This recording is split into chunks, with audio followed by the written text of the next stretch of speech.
see if that works. Okay. Okay, I see a red dot. Okay, all right. Okay. Before I give mine, Mr. Namwe, thank you for that. I will give you an opportunity. We're talking about the president's visit. One, did he handle himself well? Go ahead. Yeah, okay. Did he handle himself well? Two, what did he bring back? And three, if Liberia is asked to house immigration detainees from the U.S., should they do it? And under what conditions? Just give us 2 minutes. In a quick 2 minutes, just tell us what you think. Well, thank you very much, and it's good to be with you guys again. I apologize for joining late. And let me also welcome our audience, and thanks for joining us as well. Share the show, invite a friend. At the president, look, it was a mixed bag, I would say. I think he did his best. First of all, we have to understand, he's an elder statesman. Nothing against, ageism or anything like that. I just really believe that those who are handling him, they need to do a better job of packaging him.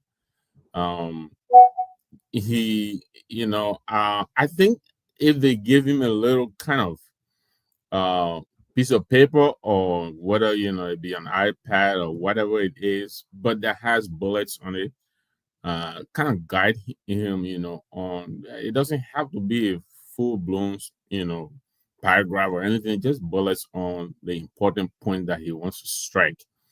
I think it will help him a lot. But him going on and speaking, extemporaneously, I think it's really it's fraught with a lot of pitfalls for a guy like that. This his delivery in the White House, I think it was okay.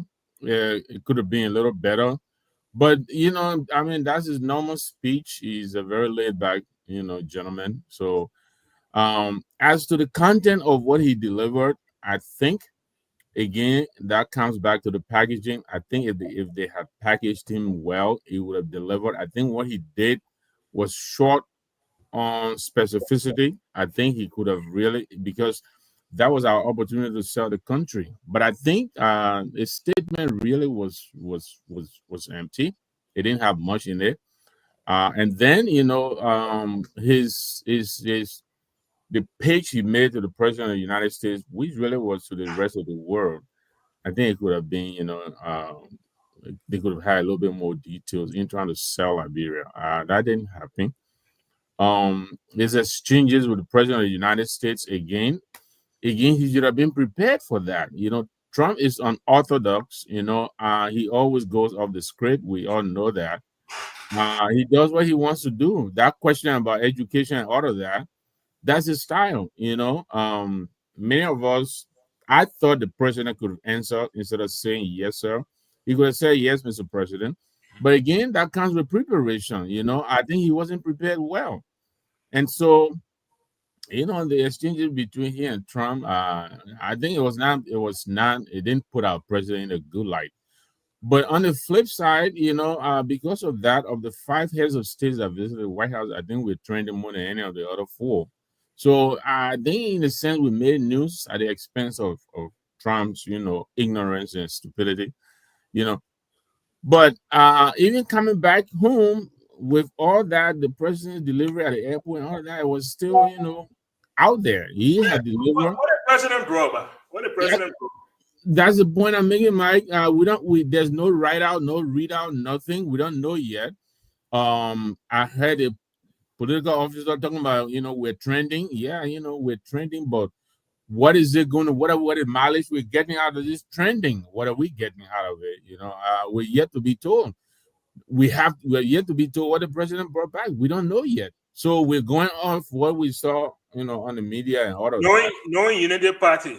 No, you did the party, right? The president had brought something back. You would have heard it by now, even before he left the state, because you remember the trip to China. The president had not even taken seat yet. We're hearing about $3 billion on oil refinery and all of that. So I agree with you. I think there was anything in it, I would have heard it by now. We haven't heard anything. He comes on the airport and then he contradicts himself. You Yeah, know, you said something else in the we'll State of the discuss that Nation. tomorrow. Yeah, exactly. We'll So, discuss that one tomorrow. I will pause it back, but But how I about think, the immigration detainees? What do you think? you know, on the detainees, right? The way I see it, and again, I could be very, very wrong, but I think this could turn out to be a good thing for Liberia, only because of the commerce that comes with that. First of all, I think we should look at it not as they sending the people to also detain. I think they're going to come in, they're going to build their own facilities, they're going to train their own people to hire, to run these institutions. But there is a lot that is to come out of it. You're talking about the security guards. Hopefully, they will all be local, though they will be trained. You're talking about, the feeding, preparation of the meals. Those are contracts that will come for Liberian businesses.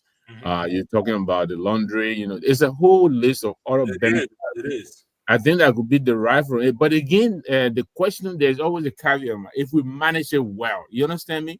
If Okay. we set it up in a way that, I understand the concerns. Some of these people are hardened criminals, some of them are sex, convicts and all kinds of people. But again, if we manage it well, I think we stand to benefit. Okay. Okay. All right. All right. So I'll get my little spiel before we go on to the next one. This is what I think. I'm not talking about all that other stuff. I want to talk. My focus is the immigration detainees. And what I would say is that if indeed America asks Liberia to host, send a say detain, to host immigration detainees, if I am part of that leadership and I have the president's ear, I will tell him to jump on it. Of course, he has to be strategic. One, you have to build a maximum prison facility, and not only for your people. If you bring in 1,000 of your people, then make it large enough for 2,000. One side, the immigration people, the other side, that our own operation. We need somewhere, we need to leave South Beach. That place is not only an embarrassment, but it's a humanitarian. It's not fit. It's not fit for human being. And we need to do that. We need to leave South Beach alone. We need to build a maximum prison where people who are convicted can go and they can be treated like human beings, even hardened criminals. So that's the first thing I would demand. The second thing is an interconnected highway, fully funded, built in Liberia, from Cape Palmas to Rabosport, from Buchanan to Saniquele, from Lofa Vonjema, connecting all the way to Banga, connecting all the way to the Buchanan, connecting all the way to River G. Yes, we'll do one that's interconnected. You can go around the edges, you can go up between. Why you keep jumping on one channel? Okay, my man. Before you leave from Buchanan, before you get to Kipama, you gotta pass through Greenville. Yeah. Okay, Greenville, Barclayville. Thank you. You're on the video there. Go to Bhutto and all those places. Bhutto! Now you're speaking my language. So if indeed this is the offer on the table, Liberia should jump on it. Everything else will face it some kind of way, but that is what you call a deal you walk with and you come back. Then we start talking about second thing. Immediately we start talking about second thing. Okay. Can I get 1 minute on that? Yeah, absolutely, Dr. Pearson. Look, I agree to an extent that much of what we are hearing in the United States and we are seeing here is that it's a hype on the fact that everybody's saying these are hardcore criminals and all of that. Some of the people are very professional people. Yes. Some of the people are doctors, they are nurses and stuff like that, but we're not hearing about them. Some people are business people, but who just didn't have the opportunity to have regularized their status. Yep. So we have a bunch to pick from. We have a basket that we can pick from. So I think if we are diplomatic enough and we have a strong representation, and this is why I normally talk about how we lead and how we go about how we push our agenda on the outside. So if we understand what we really want, we can get people who are not criminals, quote unquote criminals, because we have a profile of those who we are receiving in detail from the back end conversation. And these are not probably people who are going to come and go into prison. These are people who are just probably in a holding position until their fate can be decided, or they can get on the plane themselves and go to the country of origin, right? Or they probably might find Liberia encouraging enough to say, I'm going to hang out here and take advantage of the opportunities I see as well. So there's a lot of ways to look at this. But I think if we are accepting anyone, it shouldn't be on the basis of that we want to, quote unquote, grab from America, but it should be on the basis of our legacy of one of the countries in the world that have stood for human rights and understand that these people's rights are being violated. Trust me, anyone who's of sound mind that you speak to in this country about what is going on with immigration, they will tell you that people's rights are being violated. Even the courts are saying the same thing. These people's rights. So if Liberia stands for human rights, we're on the Human Rights Council, the Security Council, rather, we are there to promote peace and security. Peace and security has been threatened. Yeah, we can use that as a basis to promote our image and bring a couple of people. But again, I don't think we have the prison facilities for this because we already have prison overflow. Prison. So I don't think we have it. We just don't have it. But they'll have to build it. That's the whole thing. Let them build a maximum. We're getting the land. We're getting the space. We'll get the land, we'll put it right in the middle of the jungle, and we'll build a whole entire city around it. Because it takes a city to actually feed a prison that large. And so we'll build an entire city around it, right in Sano. I think Dr. Pearson has a very utopian view of this thing, right? Calling Liberia the country to stand up for human rights, and when we're violating the rights of our own people, they think that our big brother there, anything they say they put our criminals, we call them criminals. We ain't coming go start arguing with America here. Our people need to eat. That's our concern, not human rights. And I'm really excited to hear what our listeners will have to say concerning that. I'm excited to hear what they have to say. Are we taking calls today? Yes, we are taking calls at the end of the show. Yes, sir. We are. Right. Well, let's hear what the other doctor has to say. I think he's in flight. Oh no, the doctor already. Doctor the first person. The doctor the first person. I landed, Mr. Language. Thank you, my crew brother, for sticking up. Yeah, I think I coming to you. You know, Mike, I'm really sorry, but you're outnumbered here. We're also. No, that's okay. That's okay. That's okay. We know how to maneuver. We trust us. We know how to maneuver. If it's one thing we do everywhere. Yeah, it's everywhere. Before they show that, I will put two of you against each other. The man from everywhere, so he's at home. Yeah, he's at home. But to the point that Dr. Budi is making, though, Mike, I'm not sure too whether I agree with Dr. Pearson as to whether we will have that choice to pick. I'm not sure about that. I mean, you can try. There's nothing like trying. Yeah. You know, I agree with what he's saying. I agree with what he's saying. Be fair for hiding criminal. You know, send a hiding criminal to El Salvador. Because the point, I don't know if you have seen on TV the maximum prison high and low. It's scary from outside. Yeah. It's scary. Send a hiding criminal over there. They got them with taco they want in. They saw some many. Send it to us. We know how to handle the one in. You know what I mean? There's nothing like trying. And talking about location, I mean, I agree. I think South Beach Prison should not even be in the picture. Man, you know, I'm thinking maybe like Bella Yala or somewhere, you know, because some of these men, then you know, they know how to break jail. So you want to make sure you have your own. You break jail in the Sano Forest. You go back inside. You yourself So we gotta put in a place that has its own natural security in addition to what else security we provided. You yourself will come by and knock to the door and say, "Open the door, I'm begging you, put me back inside." Mr. Nangbe, you know, Mr. Nangbe, you know, let us be honest with ourselves here that Liberia has to jealously protect the legacy. The most important legacy Liberia has is our legacy from being Africa's older republic and the role we play in the peace and the sovereignty of other nations, right? And how we hosted other nations who were looking for that freedom. So I agree. From one administration to another, we may have our challenges in governance, But that's our legacy. When you look at how we handle the United Nations, our role in African Union and other places, ECOWAS, we have a legacy to protect. I think another Bella Yala for Liberia is not a good news. In my opinion, it's not. I don't want any person building Liberia to for Liberia to be on the world map. Yeah, no. Are you proud of Sub Beach? No, and that's why I don't want Bella Yala. What are we gonna do then?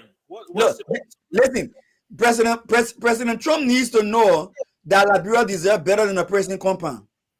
It's as simple as that. Okay. And there's a way we can diplomatically have that conversation. Okay.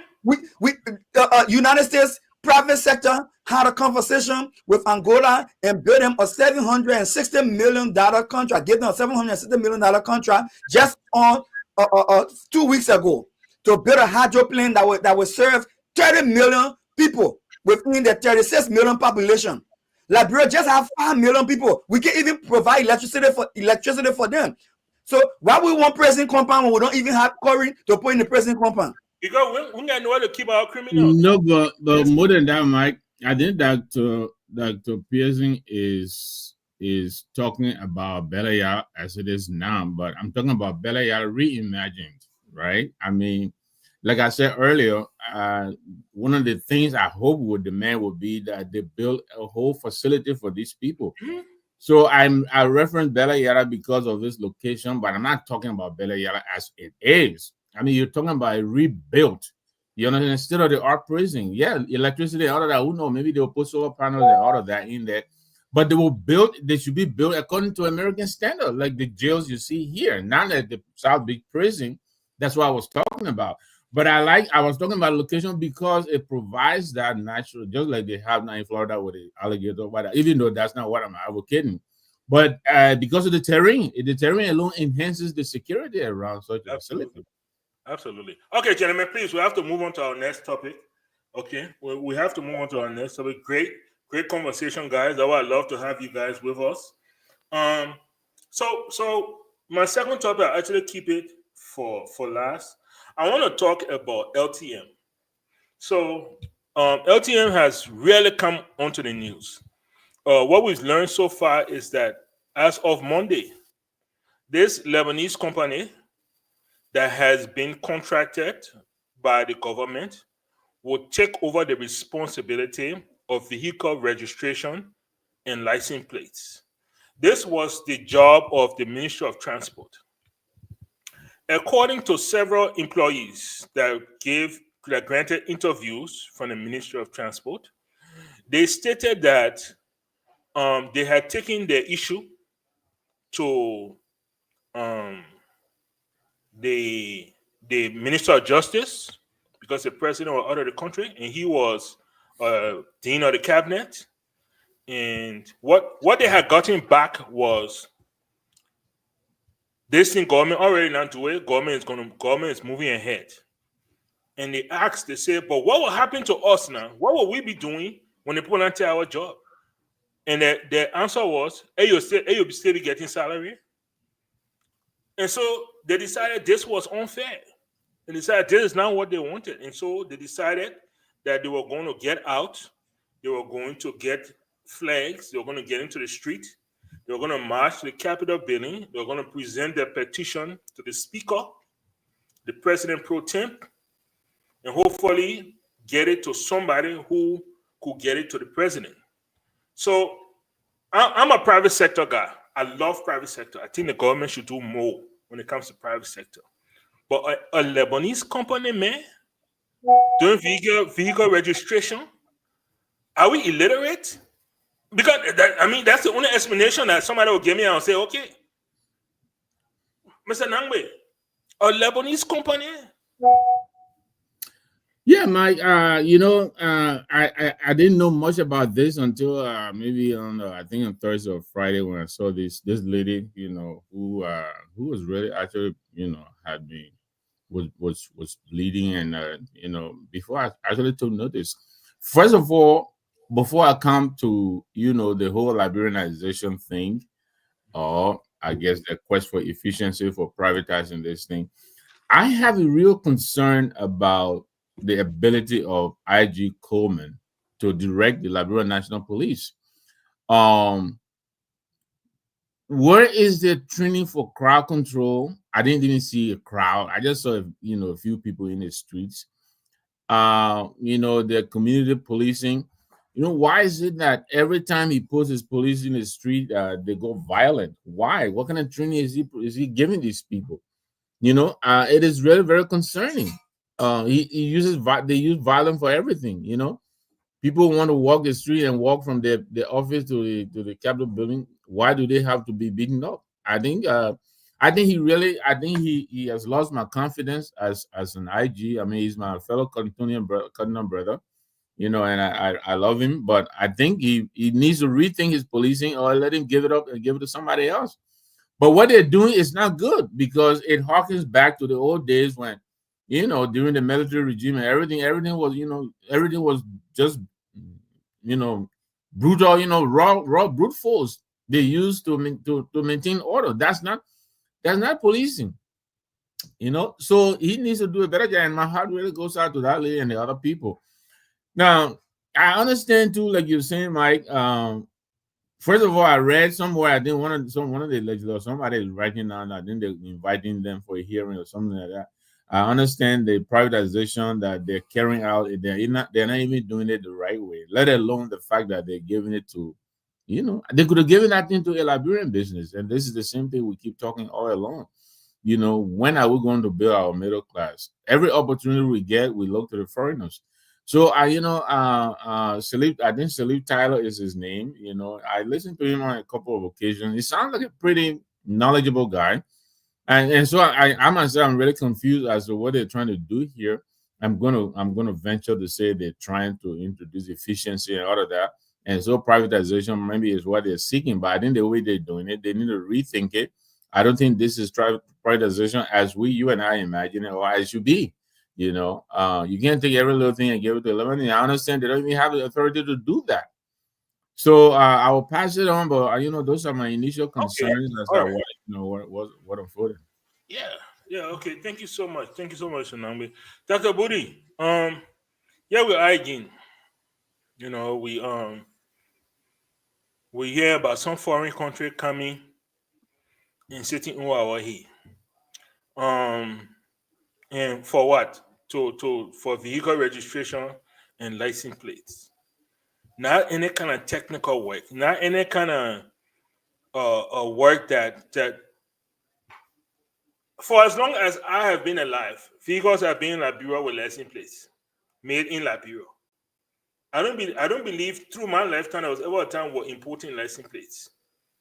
But all of a sudden now we have some foreign group coming to Liberia to do this simple task. And then I believe the ratio is 80-20. And anybody can correct me if I'm wrong. But I believe the government's income into this is 20%. And the company gets 80%. What's your take on this, Shi? I think I'll follow my Southeastern brother and deal with the Gregory Cuomo situation first. I think what I would say is my understanding is there hasn't been a huge recruitment drive under the Unity Party government to bring in new police officers, right? These are the same guys that have been there probably since the first Unity Party government. Again, correct me if I'm wrong, but the level of brutality that we're seeing against Liberians, we didn't see under the CDC. And it's more for me an attitude, in leadership. I think the leaders around President Bouakai believe that they can do things and get away with it. I think there's a reason why a Mo Ali would come up and say, oh yeah, let the foreign people stay. We don't want their investment anyone. You hear too many voices around because the president doesn't have a grip over his cronies, right? Everybody's just doing their own thing. I think Gregory Cuomo is running his own country at the National Police, and I don't think he can be reined in by this president. Some of the things that some of us had concerns with from the start in terms of his stamina to be able to manage all of these young guys who are clearly all about power and greed and opportunities for themselves. I think when we bring it to what everyone is wanting to hear, look, I believe, like you, Mr. Patmore, and I said earlier that you will find your way home, and you have, that privatization is a key driver, or could be a key driver, in revamping Liberia's economic status, in terms of our reliance on extraction, and really, propel our economy into something that is more diversified and create opportunities for ordinary people. I think privatization is a big driver. I think the way this is being managed is horrible. Two things. First of all, let's deal with the individuals that were protesting. Now, I'm a cynic, right? I don't believe those people protesting because they think that, oh, why you're giving it to Lebanese people. I think it's more about, oh, our eating coming stop, right? Than anything else. They've got like personal gains in it because they make the process so complicated so that they can take bribes and stuff like that. Having said, right, I'm not justifying what the government is doing. Having said that, the reasons that we will have issues, and I hope anyway, Dr. Pearson will agree, and the rest of you will agree, is the lack of transparency. Right? For example, if the government of Liberia came out 6 months ago and said, look, we are thinking about prioritizing this aspect of our vehicle registration and licensing service, right? And these are the justifications for why, because we want to expedite the process. We want to make it less cumbersome on Liberians, right? All of us will buy into it. And then when it comes to the bidding process, they make it public. Say, look, on the 1st of April, we're going to open the bids. Any company can bid for it. Here are the criteria. You have to be 80% Liberian owned. You have to have been registered for 5 years. You have to have up to date in your tax payment to the Liberian government. All of those things there. And then when they close the thing, say, oh, look, 15 companies applied. Only 10 of them were met the eligibility criteria. So the other 5 were dropped out. The 10 that are left now will go through this rigorous process. We've got the Ministry of Transport, the Ministry of Finance, we've got the Legislature. These are the stakeholders who are represented on this vetting committee, right? So it's not just 1 or 2 people behind the scenes. And then when they do their conclusion of their vetting process, say, look, we're now down to the top 3. Here are the top 3, right? And when the top 3 are then whittled down to 1, they say, Mr. Nangbe's firm won it because of A, B, C, D, and E, right? These are the things that Patmo's firm did not have or Pearson firm did not have. Trust me, Mr. Patmo, we will not be sitting here angry about the way, even if it was a foreign company but had that 80% Liberian ownership, because you can have Liberian-owned companies registered abroad, right? Absolutely. The origin of the country where they register is not the issue, it's the ownership. But at least we can say, you can follow, for us in research, we call it the audit trail. You from where it starts to where it ends, you can follow the clear audit trail. And okay, so these are the various steps. Okay, that's how they came. Then we don't have, it's a non-issue. Because even if people get on the street, will call and say, by your home and beg your the thing was clear and fair. Why you can't make noise for? But they didn't do that. And I can guarantee you, I'm going to end on this. I can guarantee you, if we did a forensic audit of the process and the ownership of this company, some of the same people who made the decisions are shareholders in this company, right? And they're going to get kickbacks from this company. Hence, they cannot make it as transparent and for us to see, because we will see their hands. And that is why people are angry. Okay. All right. Okay. Dr. Pearson, we have a Lebanese company, it's called Liberia Traffic Management. It's about to take over the duties of the Ministry of Transport. Go ahead. Yeah, Mr. Pando, I think it's a good question, but what concerns me is that when we went Banga in 2012, I was at the time representing the UL, the Kofi Annan program, the master's program. One of the things that came out of the long-term planning for Liberia, the Vision 2030, was that to build a middle-class economy for Liberians. And then I would think that concrete steps will be taken to ensure that Liberians are grafted into our economy so that Liberians can have a share in the economy in terms of how they grow their own wealth as well. And we know our wealth trickle down to our families. We got huge families, right? But then if you look at our nationalization policy, the one that we say we designed that these businesses are set aside for Liberians, are all what they call in Liberia call it chicken change kind of business, cold water selling, and chicken food selling. We call it retail and thing business. So I will not lambast the Lebanese or the Indians or the who are strongly in our economy right now, because they actually pull us out of a ditch after the Liberian civil crisis. They hit our economy up. But how we are now going towards when President Boyka says Liberia will not be spectator in their own economy, and someone said they didn't even enter the field, and Boyka came and said he come and rescue them on the train, and they're not even on the train, and they're leaving it off the train track, and the train moving, and now they onboarding Lebanese.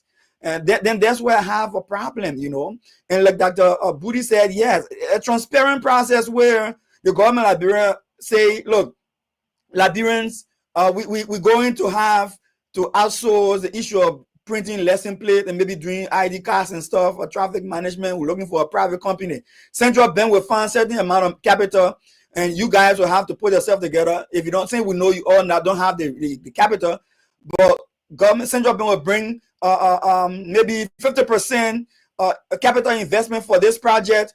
Liberians will open this up to you. Bring your consortium, bring whatever you can bring, your collaborations, and come over bond for another 50% of this investment, and you'll run this business, right? So in that process, you empower Liberians. So I agree with that. But even at that, let the process still be open, right? Let us have this competition where Liberians can feel we're not just being treated with preferential treatment, but we give them the chance to compete and feel proud of our competition.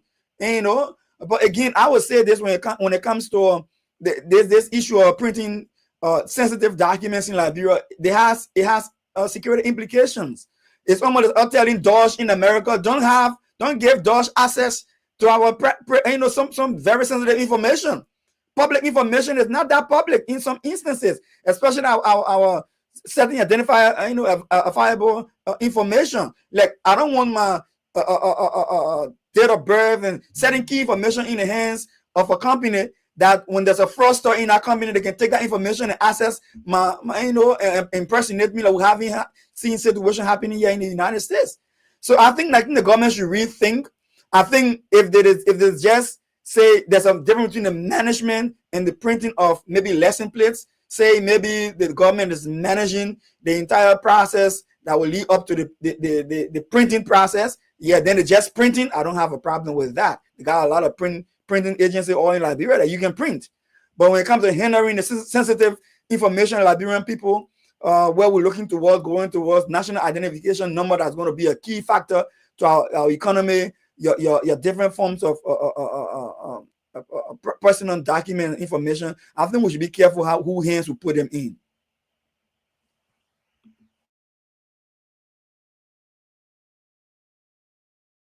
You're muted. And he and Dr. Booty are muted. He's trying to tell you he's muted, but he's muted too. Thank you so much, Dr. Pearson. Thank you for your piece there. Once again, we are focused on Liberia. This is On Point. It's Saturday morning here in the U.S. and a wet Saturday afternoon in Monrovia, Liberia. And we are live on Kia Radio 95.9. Get out to our listeners. Get yourselves ready at 10:30. We'll be opening up the telephone lines, and we will be asking for your contribution to the show. For now, we're going to talk about the Liberia National Police and the hardened hands, almost brutality you could call, that we've seen on more of a consistent basis. Quite shockingly, this week, we saw the police start to beat government employees that were marching peacefully in the streets. It was recorded on tape. The beautiful thing about social media right now, nothing goes untaped. Once somebody has a phone, we will see the evidence. And then there was a lady from the Ministry of Transport that was bleeding from her head. And all her shirt, everything was full of blood. And it was very, very concerning. We also know that on July 17, an organization known as STAN is leading a protest in Monrovia. And so we are concerned. We are concerned how the police is going to handle this. Dr. Pearson, let me start with you. What's your take on how you believe the police has handled protesters in the recent past, and what's your suggestion for July 17th? Thank you. I think it is safe to say it as a start of that we want Liberia to be stable. We want Liberia to be peaceful because we got to make progress. We have to make progress. But having said that, the right to protest is constitutional. The right to peaceful assembly is constitutional. The right to petition your government is also constitutional. So there's no we can try to suppress that and subjugate the Liberian people to force silence and keep quiet, or else you get beaten.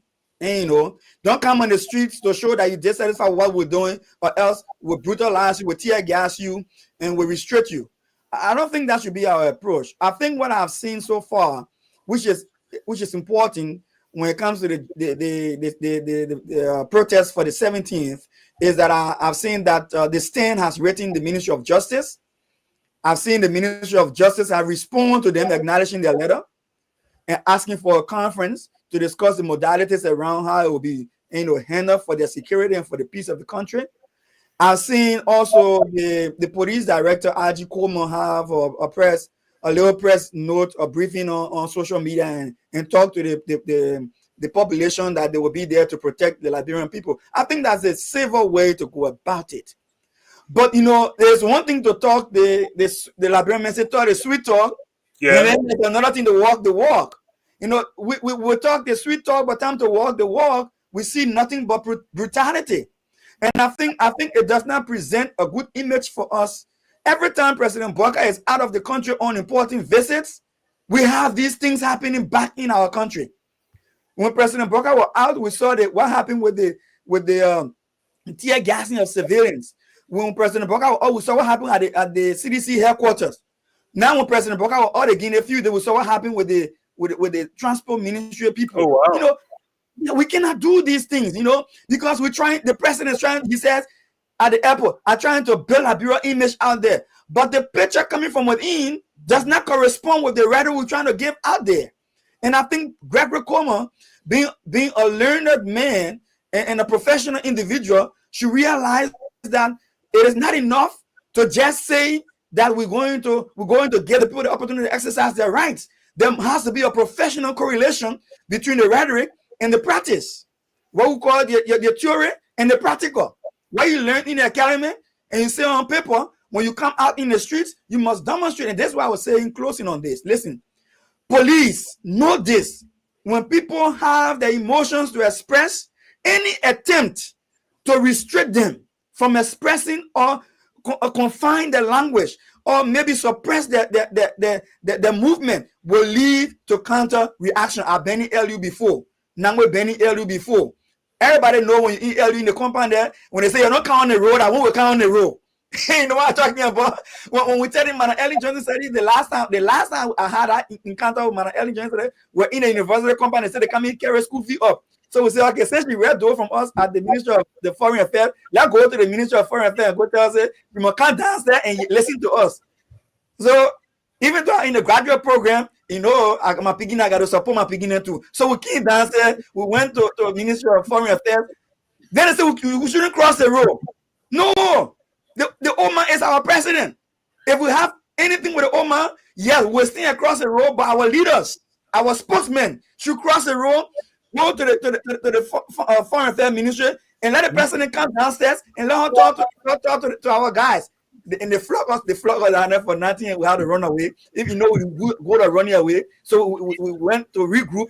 But while we're regrouping, the president did come down, and then she listened. Later she called for our guys and she listened to them. So listen, brutality does not work. Police suppression does not work. We've seen it on LU campus many times. People must be able to be given the room to express their grievances and to petition the government. Okay, thank you very much. Thank you very much. Mr. Nangwe. Yeah, I mean, before I come to agreeing almost everything Dr. Pearson is saying, let me go back to Dr. Booty. I think the whole question of attitude, I think it was Dr. Booty who mentioned that, and that dovetails into what Dr. Pearson is saying. It's all about the attitude. Say whatever you want about Ellen Johnson Sirleaf, but she knew how to diffuse tension. We saw the president go to the Capitol building on the eve of the fire. The people were on one side demonstrating. I think he went to sign the book of condolence for someone who had, fallen out of the Capitol building. He didn't even acknowledge the people. That little gesture alone, I understand what you guys are up to. I understand your concern. We'll try to address them. That would have, I think, gone a long way, to quell, the tension. And coming back to IG Coleman, I agree with Dr. Pearson. Policing really is a science. It is very, very, very obvious. I'm not a police officer, but every reaction, as a student of science, there's an equal and opposite reaction. The people, especially what Dr. Pearson is saying, all of us are parents. The thing you tell your child not to do, that's what they will do. It's just a human nature. So when you tell the boy, don't come here, they'll say, oh, okay. So you should anticipate these things. And I'm happy that I think Dr. Pearson mentioned that the Minister of Justice is inviting the planners of the protest to the Capitol, to the office. I hope this will be an attempt to collaborate or to help them and make the protest as peaceful, but not to restrict them in any way. Yeah, I agree. If the protesters are becoming unruly, yeah, of course you have the right to maintain peace and order. If they're becoming violent, yes, you have the right to to contain the situation, and that's why you should work with them. Usually, that's how it's done here. Some of these places, the police car will be ahead of the marshals. Maybe even the motorbikes on either side of them to keep them in line, and they will make their point. It is not your job to tell the people how to feel about their government. They have the right to express what they feel about their government. And so coming in the street and trying to, how do you expect to even do that? To silence, thousands of people? It's not possible. Well, if you're concerned, you tell the government to address some of these things that these people are complaining about. I mean, I think he goes to a cabinet meeting, if I'm not mistaken. The IG, I think it's a cabinet level position. So the people are not happy with the government. It is their right to go and tell the government how they feel about the government. That is not a crime. That's part of democracy. So I hope the coming protests it will pass off peacefully. Let people come out and express what they feel about their government. You're muted again, Mike. Dr. Budi, I'll let you in with this. You spoke a little bit about it, so we know where you're coming from. But with the pending July 17 on protests, we've seen a lot of people, a lot of groups. We've seen a lot of groups endorse the coming July 17, and some men, let's be honest, some men are radical men. So, so what's your take? How do you think the Liberia National Police should handle this? I was one of those who started calling for a long time ago for the entire investigation that the IG Coleman is leading in this legislative arson case to be handed to an independent investigator before all the opposition parties started to jump on the bandwagon, right? At least they're listening, right? Look, the police is supposed to be the civil enforcement arm of the government. They're not the military, right? So the most important aspect of policing should be tactic and strategy, right? You can't be knee-jerk. You have to think before you act. You have to be very tactical, right? You have to observe and you have to react in a way that preserves law and order. As things stand, or based on the evidence that we have, the police are actually the ones who are agitating. They're the ones that are causing disturbances. They're the ones that are making people to become violent. Because again, these are people who are already angry.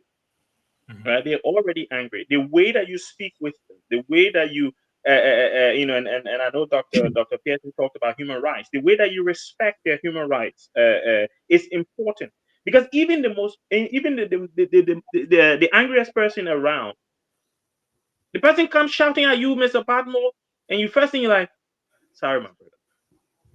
The whole shouting gone because the person thinking, what's the point shouting? Look at how the mentor of me say, automatically the person's temperature drops like very, very low, because they understand, okay, the approach that he's coming with means that we have to be more amicable to each other. I do not believe, and I said it earlier, and I repeat, I think this is all about attitude, and I'm glad that Dr. Pearson mentioned, again, I'm not a fan of President Sirleaf. I've never been a fan of hers.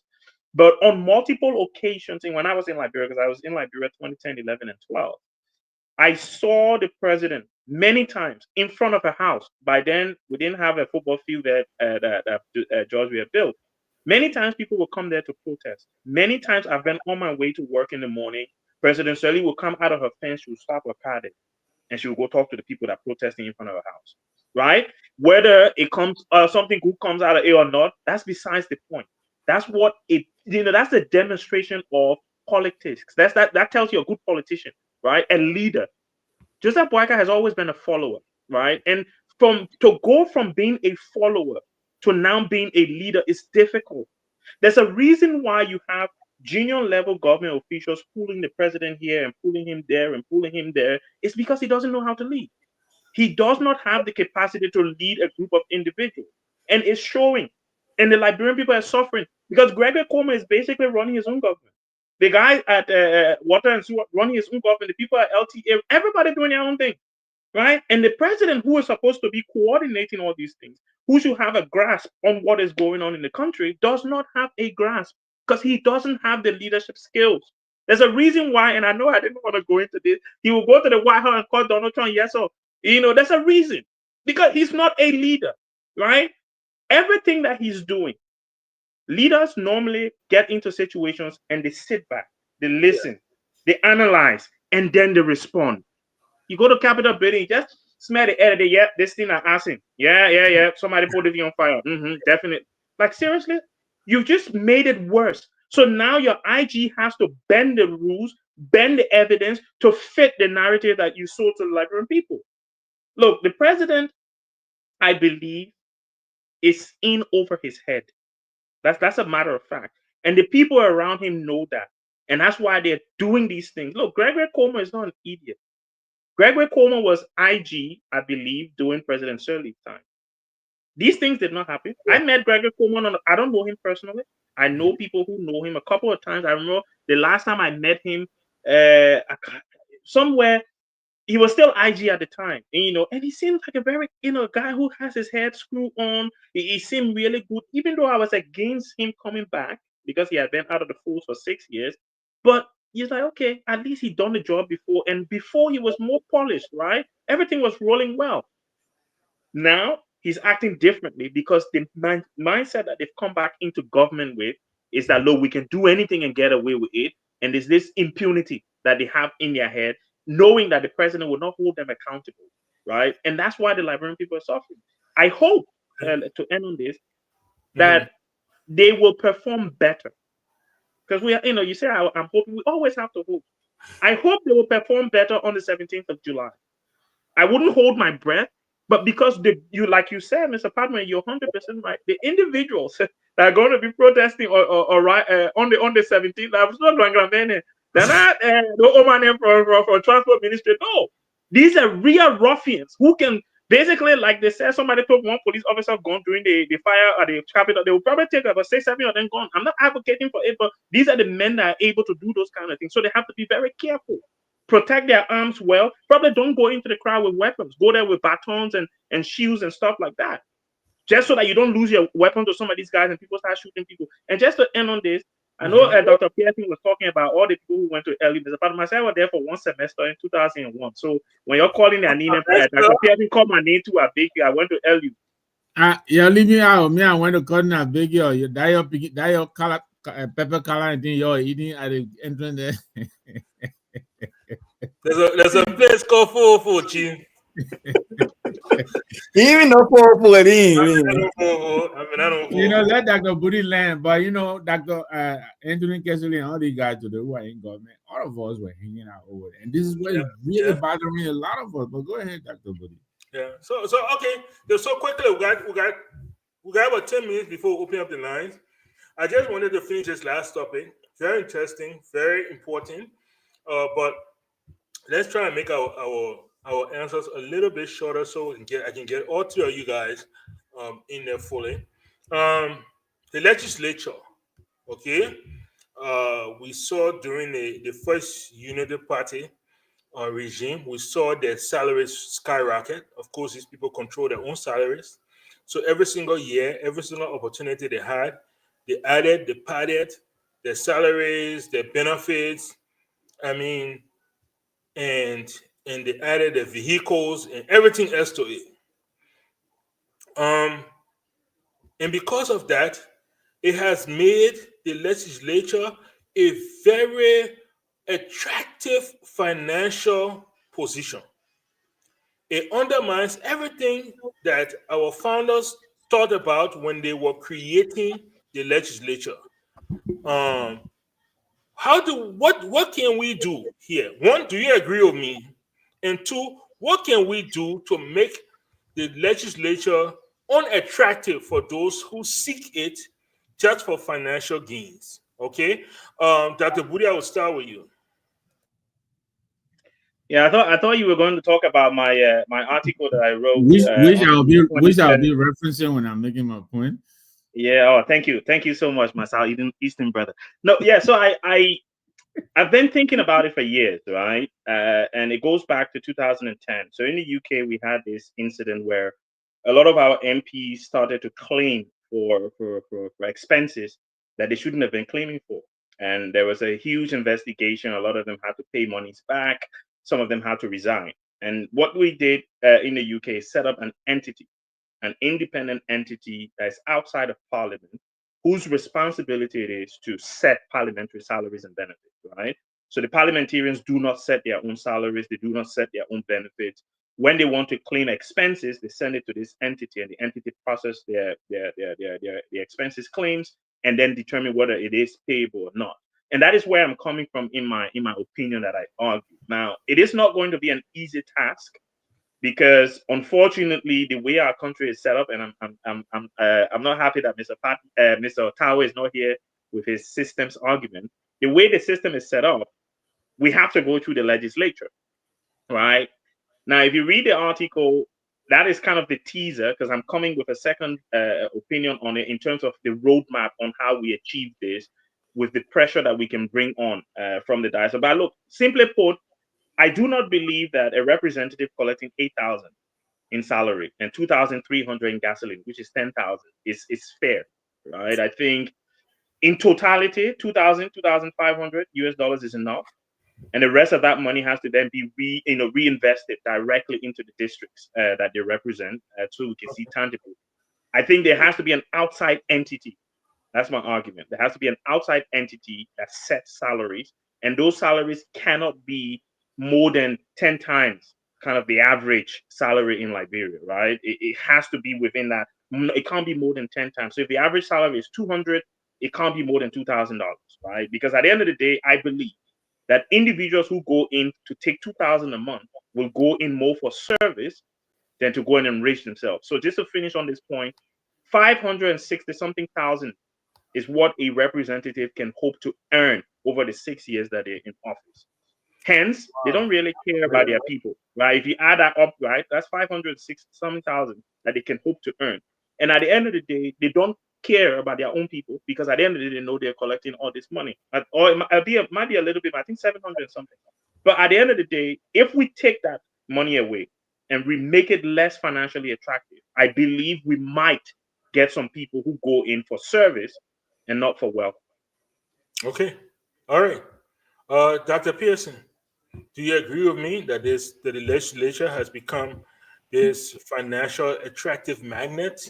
And if you do, how do we make it unattractive financially for people who want to become lawmakers? Thank you, Mr. Pano. First of all, not everyone can be an elected official.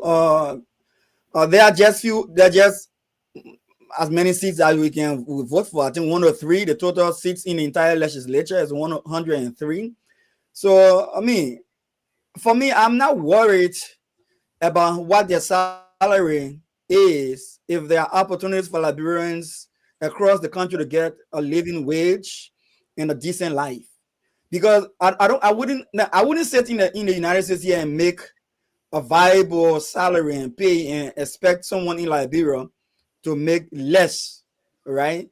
I think it would be unfair. And if you were to even ask me, Mr. Padmo, come back home to give your contribution to your country as young as I am, I'm not coming to volunteer, Mr. Padmo. Oh, that's not patriotism. That's promoting poverty. Because do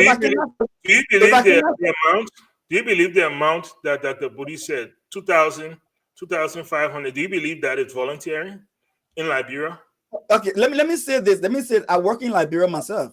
$2,000 is not a living wage for Liberia if you want to live in Liberia right now. Okay. It's not. I mean, for the comfort that we have, in terms of even running your home with its challenges that they have there. So, just so you don't get me wrong, I accept what Dr. Budi said, that we should have a mechanism that balance out how wealth is distributed in terms of salary across the country and across all sectors of public service. Not just the legislature, but across everything. So can we get a seasoned a company that will come in Liberia and give us a clear-cut a mechanism on how we can balance out salary and benefits across the entire public sector? I'm for it, 100%. But to say I'm arguing that this person does not deserve this because it's attracting, because in my opinion, better salary attracts the quality of that's a private sector argument, Chief. Yeah. So that's what I'm saying. So that is government now. We're talking about government. How it works. Yeah, we're talking about government. So if in government, you cannot. Ellen Johnson said this before. She said, "My people, they think you're talking is not that simple. You underpay the man, you encourage him to steal. You overpay the man still steal. So I find different way to talk this thing. So I go with Dr. Budi. That go the way that Dr. Budi is saying. Have a systematic approach to this problem so that salary is determined across the entire public sector and to some degree, some level of private sector, so that there's no mishandling in terms of how you call it, employment rights and whatever the case is. But it should be a systematic, not just hand-picking one group and say, take the benefits and salaries from them because it looks too much. I think it should be systematic. Okay. So let me have 30 seconds just to push back quickly, if you don't mind, because I think what I'm not. I want to give Dr. Pearson, what you have to understand is you can't use the standard of the richest country in the world, right, when it comes to standard of living to measure with one of the poorest country in the world. My argument is 2,500 is commensurate with the level of economic activities and where we are in terms of our capacity as a country. In America, they can afford to pay their representative 200 and something thousand a year because they are the richest country in the world. We are not the richest country in the world, so we can't afford to pay people 10,000 a month when that contributes to 70 or 80% of our total budget going to just servicing their comfort, right? And that's my argument. If there's 4 of us in this room and we have $100, you can't say, oh, because in that other room they're paying people $100, so okay, we just pay Mr. Padmo 100. And what other? That the bully you pay $50 for gasoline to. All right, gentlemen. If it comes out about 7 days in a week and 365 days in a year, $2,000 is not a money to pay somebody for someone who's in the country serving and trying to live under that kind of condition. I don't think it's fair. But police people are being paid 120, nurses are being paid 150, doctors are being paid 300. But then you say the representative cannot make 2,500. No, that's not the argument. I say I agree with your policy. Your scientific approach to the problem, solving the problem. What I'm saying, I agree with. All right, gentlemen. Okay, Mr. Namwe, you have 3 minutes. Yeah, I'll be quick. Look, for somehow I managed to agree with the both of them. I read that the Buddhist piece, and I agree with him. I think we need to find a way to get people to be disinterested, not in a negative way. But I think financially, we need to find a way to make the legislature this attractive. They're not doing much. No. If they're doing it, we don't see it. I don't think they deserve the money they're making. I think that's the point the 2 of them are making. They're just making it separately. I absolutely agree with Dr. Budi. I think it's a brilliant idea. How is it that these people are setting their own salaries? I don't think they should have that authority. They need to take it away from them. But because they're like kids in the candy store, they're running all over the budget and putting money into the budget. I think an independent entity to do that would be a very good idea, and I hope the government will look into that. what Dr. Pearson is saying can also be done. What I think we probably need to think about is we can have these people work part-time. We don't need them sitting at the Capitol building, 365 days a year. No, they're already part-time workers anyway. You know what I mean? They have sessions, I think, twice a month, twice a week or so. And then they go on vacation. So, yeah, you want to pay them enough, pay them as they come. We have them on demand, maybe once a month they come to town. Yeah, you want to get a $10,000 for the sitting, whatever that is. But, right now, and I'm urging our listeners, join us. They need to be audited. The whole bunch of them, they are maybe 90% of the we won't build the prison yet. Huh? We haven't built the prison yet. I'm just telling you, we haven't built the prison yet. So audit that place, eh? We'll get a prison to Cruiserville. Okay, no problem. We need prison. We'll put it right between Harrisburg and Cruiserville, whatever it is. So I'm going to pass it on. I think the legislature, I don't think they should set their own salary. I absolutely agree with that. Yeah, I think we're making a legislature too attractive. And I think the people have figured out, Mike, this is why their return rate is very, very minimum. People don't read like them because they do nothing. They come in there like that, they have their set 6 or 9 years. They know what they're going to get. They make it, and they move. They don't care. So we need to find a way, to address that. And I think, we should really, other countries, actually, it is happening in other countries. The part-time legislation is happening here in the States. I think, if I'm not mistaken, when the last time I looked it up, I think Wyoming or somewhere, Minnesota. They have a part-time legislature. Minnesota has a part-time legislature. Yeah. And we set our budget every 2 years. That's how we do it. We do budget hearing every 2 years, and our legislature is part-time, very part-time. They come in, they do their work, they got a hard end date, and sometimes they will drag those last 3 days. Yeah, so they'll be to the Capitol in 24 hours working on because they know that they have a hard date. And take all that stuff thing. You can give them one specialist each, and you have a secretarial pool. You got any work to be typed, take it to the pool, they will type it. You got any clerical work, take it to the secretarial pool, they will take care of it. You need all that other stuff. All right, okay. Let me just say quickly. The second opinion, I think it will be a joint authored opinion, because I think all of your ideas I will be coming to you so that we can put it in one opinion and put it out there so people, because we need to start making policy suggestions. Right? We can't just keep arguing. I totally agree. And this is where the leadership comes in, because that's why you are our leader. You have to bring us over the horizon. You got to take us to where we can't imagine. That's your job.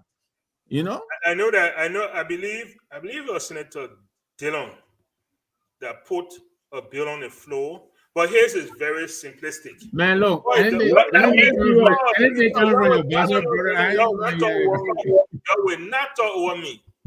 His bill is very simplistic. All it does is it calls for the Chief. It does not call for some sort of organized group to actually, come do a study and come up with a salary across the board. It does not do that. It does not. Let me shoot you and your brother down, because he's not serious, right? I've said this on the show before. I went to Liberia. I went to Liberia September last year. When I read that he was doing that, I think it came out in July last year. I went to Liberia in September, went to his office, tried to have a conversation and say, look, how can we bring the diaspora behind this, right? And this guy didn't even have the time to sit and just listen to me for 5 minutes, right? So if you were serious about it and someone fly from all the way somewhere to come see you and say, look, let's see how I can help you push this thing, you will listen to them. So he wasn't serious. That's your side of the story. I went there, told them my side. Maybe they my money I paid to go there. Maybe they made someone heading that day, had time. That man had me waiting for almost 6 hours in his office. He came there, he couldn't talk to me for 5 minutes. Yeah. And he said, when his stomach heading and more heading too, you can't tell him. No, he got back me. I'm asking many people why he talking to me. I'm okay. I just want to push the Liberian people business, right? Like the booty. We'll do a job. Yeah, let me tell you something to you, Dr. Booty. I will not apologize for saying that that is his doing, and he needs to apologize. What I would say is that because this is so important, because they're so important for Liberia. I will bring the two of you together so that he can hear what you have to say. I will do that. Please. And I hope you take and I will appreciate that. And I hold nothing against him personally. I like the guy. I hold nothing against him personally. Yeah, he has like I said, the bill is simplistic. I think there's a lot of things that can be done to it, to enhance it. Because even if you get this particular legislature to reduce that, the next one can carry up Exactly. tomorrow. You know what I mean? And we'll be back to square one. So if you can Mr. Palmer, 30 seconds. Look, that bill George comes on. Dr. Pearson, hold on 1 second. So let me, George, if you can come on and join us. Let's see if we can open a line, and we'll give Dr. Pearson here 30 seconds to finish his thought and on that bill, and then we can definitely go forward from there. Go ahead, Dr. Pearson. George, you can cut me off if we have a quarter, yeah? Look, let me say this. Look, that bill will not go anywhere.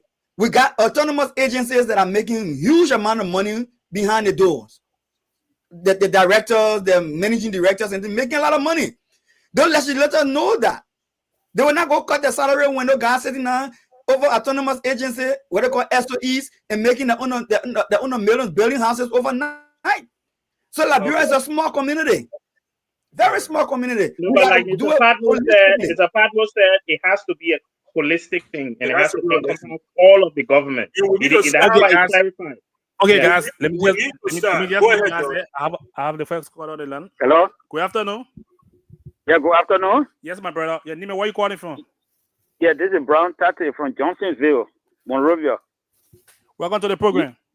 Yeah, thank you. And let me thank all the discussions in studio. I think most of them are making valid points. But let me tell you something. Most of the things from the legislature, increment of salary, it began from 2006. When Ombe was here, at that time, the common people who talking today, they don't realize it because Ombe was renting real estate from the ordinary people. They got stars, Liberians were working with. They got NGOs that were making fabulous salaries. Even or PO in the rural community, they're making fabulous. So nobody was thinking whether the legislature was making BB. And Ellen too agree with the legislature because see somebody working with Ombe, ordinary person making maybe $2,000, $3,000, and you making maybe $800. That they start carrying the legislative salary up. But the Ombe living abruptly, and there were no exit strategies. The white making the thing so wide. So what we can do is that if our budget maybe invest.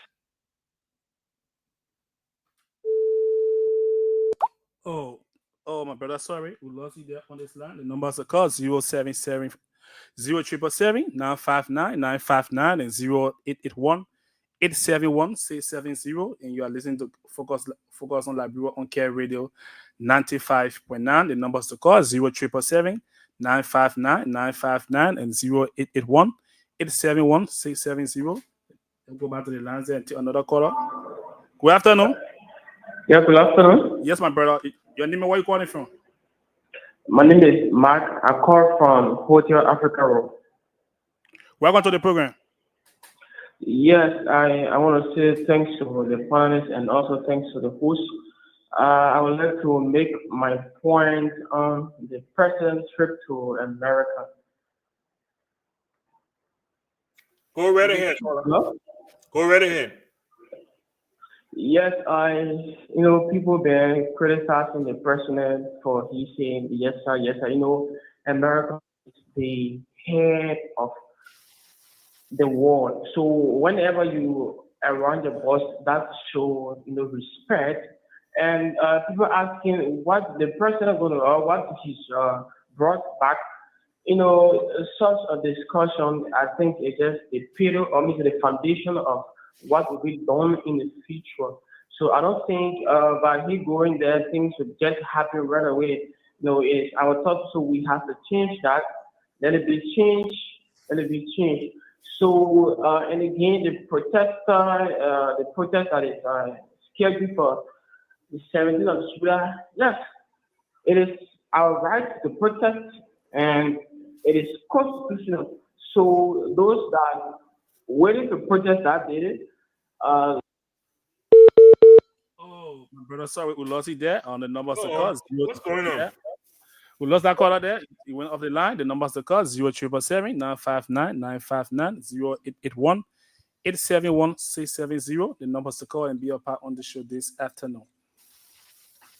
Okay, all right. Let me tell you, as you're waiting for a call there, Dr. Pearson, let me tell you, we need to start with the legislature. Once we can get Uganda to cut their pay, they will not let no SOE person EO them. They will not let no SOE person walk away with $4,000, $5,000, $7,000. They will say, "Same, we're suffering." Everybody too will suffer because they control that part of it. But if we sit there and say, let's wait until everybody. No, let's start with them. Let them, since their salaries are low, let's start with them and create that law. Go right ahead, Josh. Anybody here? Yep. Okay. Good afternoon. Hello? Yes. Your name, where you calling from? Yeah, this is Mr. Tate. I was closing on my point when I was cut off. Okay, go ahead. Yes. So my point is that if our budget, maybe 45 to 50% can be invested in the public sector so that the public sector can bring more income for our people, open up the country, the agriculture sector. Because the thing is, when the common man look at big men making huge sort of money and they are not getting anything, that can cause the uproar. But I think the best thing is that since most of these agency or maybe international organization, NGO, not getting any money any longer, and that why they focus on the legislature. But I think the legislature got to do well so that they can invest more budgetary support to public sector development. Thank you. Okay, my brother. Thank you there for calling. Thank you so much. That's great call. Great calls too so far. All right. Okay, gentlemen. So that's where we are right now. We're getting some great calls back. Can I be allowed to make my closing because I have to head off to a meeting? Absolutely, okay. Go right ahead, Dr. Budi. Yeah, so going to be a short one. Thank you so much, guys, for today. It's been a great talk. Mr. Patmo and Mr. Nangbe, I'll be in touch with you soon so that we can put our piece together. And George, as always, thank you for holding us down as well. And Dr. Pearson, until we see you again. Everyone in Liberia, thanks for joining us. And yeah, we'll see you soon. Thank you so much, Dr. Budi. You have a good, safe time out there, and we'll see you hopefully tomorrow. Okay, sounds good. So yeah, there you go, people. That was Dr. Fidel C.T. Budi from Europe, from England, not Europe, but from England. A Liberian who always takes his time to contribute to the conversation discussion that's going on. All right, so gentlemen, we have about 18 minutes to go. So as we wait for the caller, I don't want us to run out of time here. We'll keep the lines open for another 8 minutes, and then after that, we'll go ahead and I'll give you guys opportunity to go ahead and give your closing. But with that being said, so here's the thing. Yeah, I just wanted to explain this a little bit. I know a lot of people. Well, as soon as you talk about Jerome Bill, I mean, I'm serious. But we have to start somewhere, okay? And sometimes you can't look at the individual. You have to look at the goal. What do you want to achieve? Jesus Christ rode into Jerusalem on a donkey. I will not use the 3-letter word, but he rode into Jerusalem on a donkey. Because he had to get into Jerusalem. So you can't focus on the donkey. Have you ever asked yourself, what happened to the donkey that day after Jesus rode into Jerusalem? Nobody knows. Nobody cares. But everybody knows is that Jesus' triumphant entry into Jerusalem. That's what everybody remembers. That's why we celebrate Palm Sunday, right? What do you think, Mr. Nangwe? You think that this Senator Dillon presenting this bill is dead on arrival?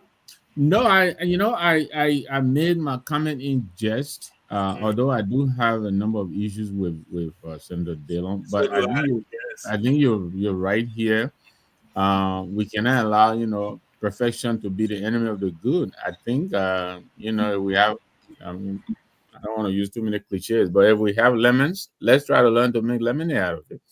So yeah, if it would take you, Dylan, to move the bill, I think we can help him to guide the process and make it work. So yeah, I don't think because the person, the messenger of Dylan, so we should let the entire process go to waste. But we have to find a way. And to go back to your analogy of the donkey, yeah, if we will use the donkey to ride into town, when we get into town, then we'll. Yeah, but I'm calling man donkey, oh, and I'm I calling ain't saying man donkey. Now my brother over there, oh, I beg you, don't put me in trouble. You don't put me in trouble, my brother. I Beg you. know he will call you. He will call you after the show, and then he say, "Got you, muere." But and if it would take Senator Dillon, and he's a very powerful senator. Yes. He's a rescue senator. He has a president ear, even though the president should have nothing to do with this. But as Liberia, Liberia as we know it, the president has to okay everything. So I agree with you. I think if he will help us to make this process work, then I think we should absolutely do everything we can to work with him. Okay. But we need to find a way to get this bill moving. I think it's necessary. So if it will be Senator Dillon who will help us do it, yeah, absolutely. I think we should cooperate with him and make it happen. Dr. Pearson, so I'm just sitting here thinking off the top of my head. One of the things we can definitely put into that bill is an annual audit of the legislature. What do you think? Well, look, 100% audit. In fact, this government came to power on the cliche audit. Couldn't even hear our ears here, right? I would have thought by now, I would have had so many audits to go through and be calling people's name on the show that I wouldn't have time. But yeah, we are. Now, don't forget, the past government got votes removed from them because people said they harmonize their pay, right? You harmonize my pay, I harmonize your vote. Don't forget, well, when LTA stuff broke up and President Boyka said we all were saying somebody generator eating 3,000 out of fuel, President Boyka made a statement saying, you know what happened? In fact, I'm making the state-owned enterprises a commission to go now and do an assessment of everybody's salaries and benefits and let harmonize it. Where is he today? He's suspended. He's suspended. Yeah. Right? Delon came and told us that he was cutting without any compulsion. He will cut $5,000 from a pay, and he will not take anything less than $5,000. Almost 3 years going on, I now heard Delon trying to tell me what that $5,000 has amounted to every year annually to my own Monserrato County, right? Because of where I reside. So listen, my brother, though this thing has to be holistic. It has to be in a way that people will feel that they are not being targeted as a group, like you said from the earlier part of the show. It cannot be selective. It has to be across the board. So it's a good idea, but they don't need to collaborate with others, like Buddy is saying, and with the executive as well, because there's two sides of this coin. It is the executive and it's the legislature.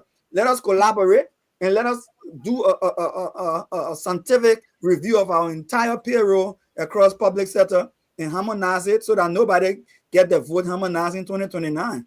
It can be everybody's fault, not one person's fault. Okay, that's fair enough. I did not come here to defend Dylan, so I will not defend Dylan. I will not. But I know where the money been going. And so I always say that I know where the money been going. Because I ain't come here to defend Dylan. Dylan is more capable of defending himself. I know Dylan will revert to me. Dylan will revert to me. No, will revert to me. No problem. And you will go and regroup, and Dylan will revert to you. All right. Okay, gentlemen. So yeah, but I mean, it's been a spirited debate. And Dr. Pudi had to move on. He had a meeting that he could not miss. So I want to thank him once more. To our listening audience out there, we focus on Liberia. This is On Point.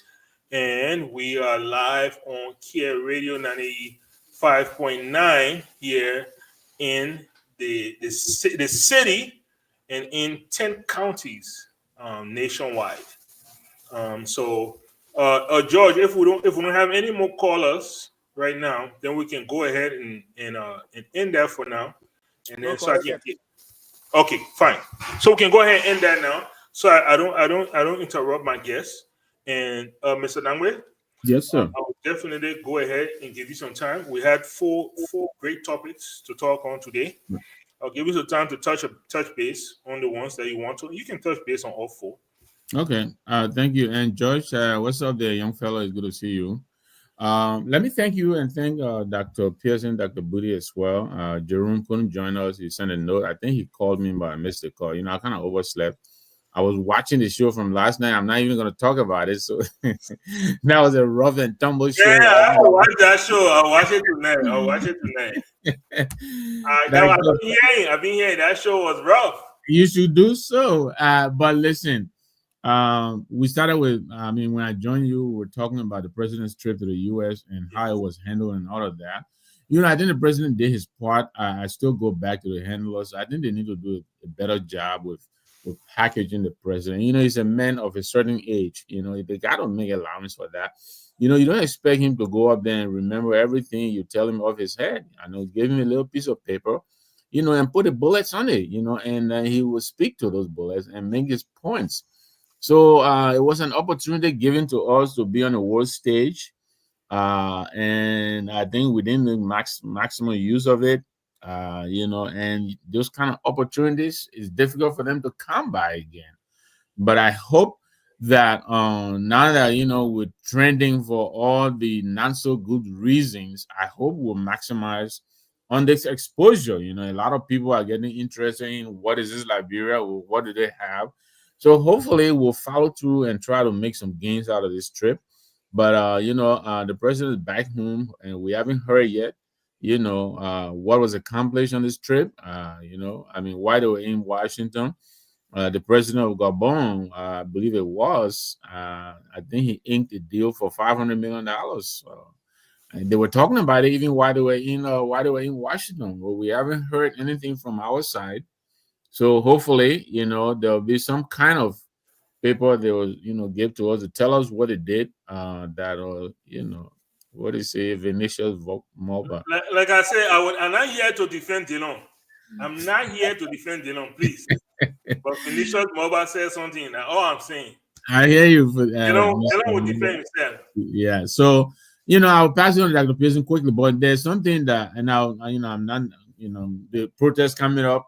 We already talked about that. We hope the IG, kind of, tell his people, to be a little bit more professional, and these are Liberians, these are not foreigners, it shouldn't always be us against them, mentality. Some of these people, the things they are protesting for affect the very police people who are, who will be many of them. So I think it doesn't make sense for them to always crack down on protesters the way they do. They need to exercise restraint and a little bit more professional. You can't always. What concerns me a little bit, if I can just jump in that way. The police officers, how much do they really make? Exactly. So based on their income, where do you think they live? They're struggling just like these people. Just like these people, yeah. I'm surprised that these are not their relatives. Yeah. Not their friends. I'm shocked that they don't know these people on that level, No. But the way they treat these people is like shocking. It's like these are your people. These are your neighbors, And, these are your neighbors. Y'all go to the same market. Y'all buy from the same. Go to the same school.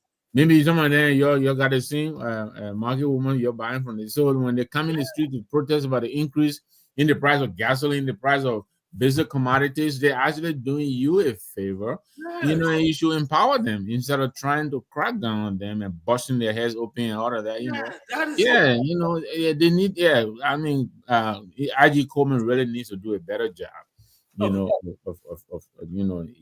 don't know, but they need to put people through training. Look, I'll be quick. I remember during the Suri time here in my township that Councilman James Barkley is a councilman on a Liberian guy, one of our pastors here.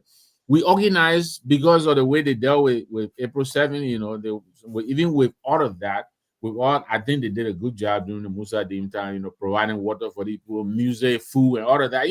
That's what it is supposed to be. A festive occasion, you make your point, you go home. Yeah. We tried to help, and it didn't work out. I just keep it short.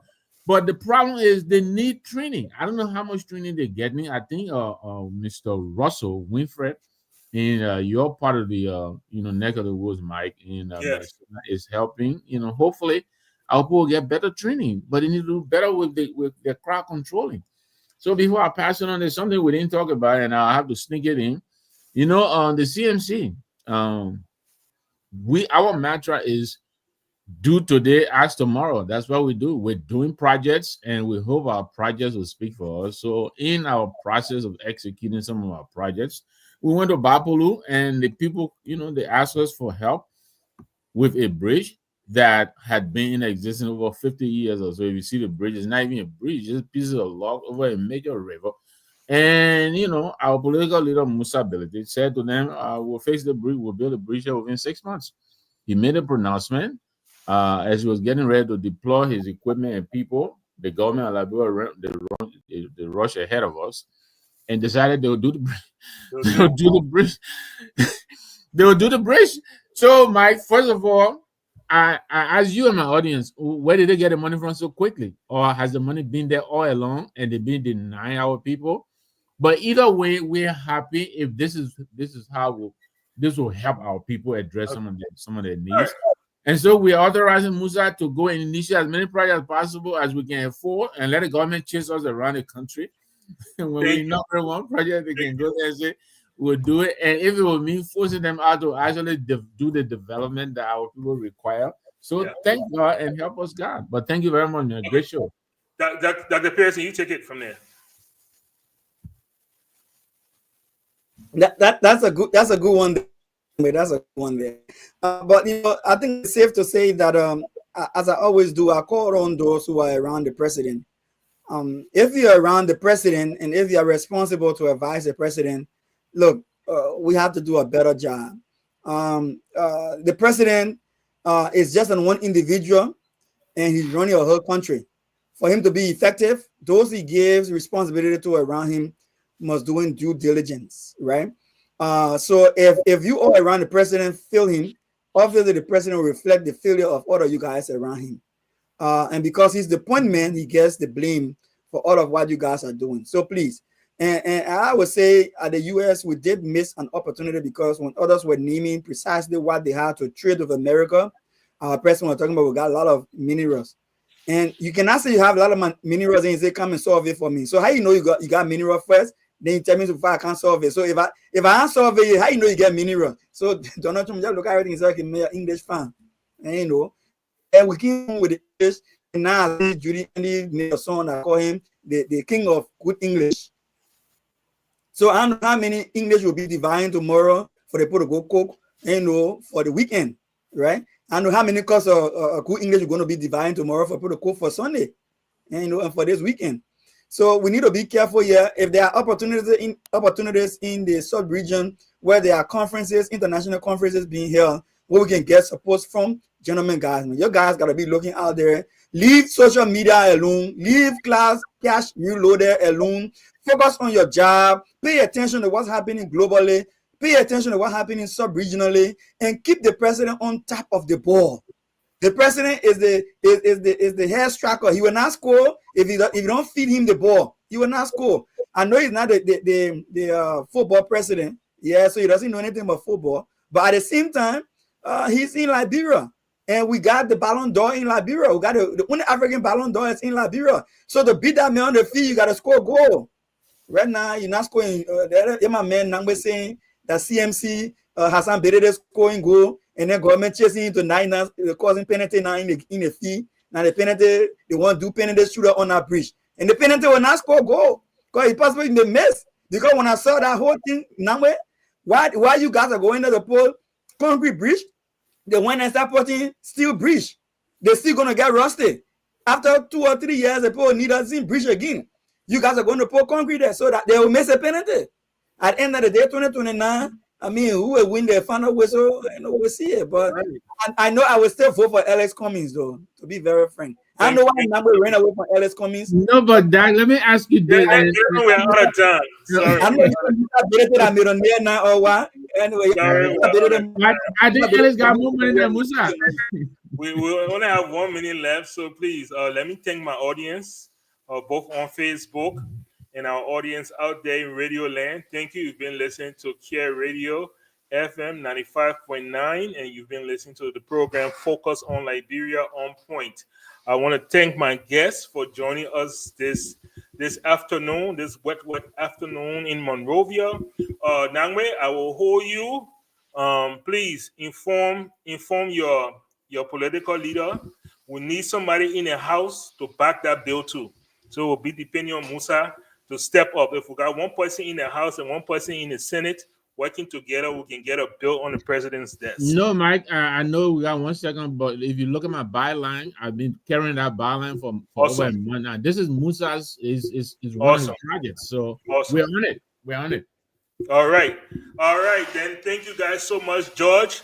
Thank you for a great show anchoring down there in Monrovia. We appreciate you every single time.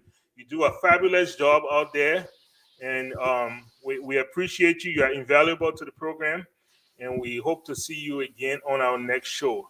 Okay, I'll take it over from there. We're having a show tomorrow, right? Absolutely, we are having a show tomorrow, sir. Okay. All right, guys. All Thank right. you very much. You guys have a great evening. All right, you too. We are Liberia. Liberia is our home. Liberia people.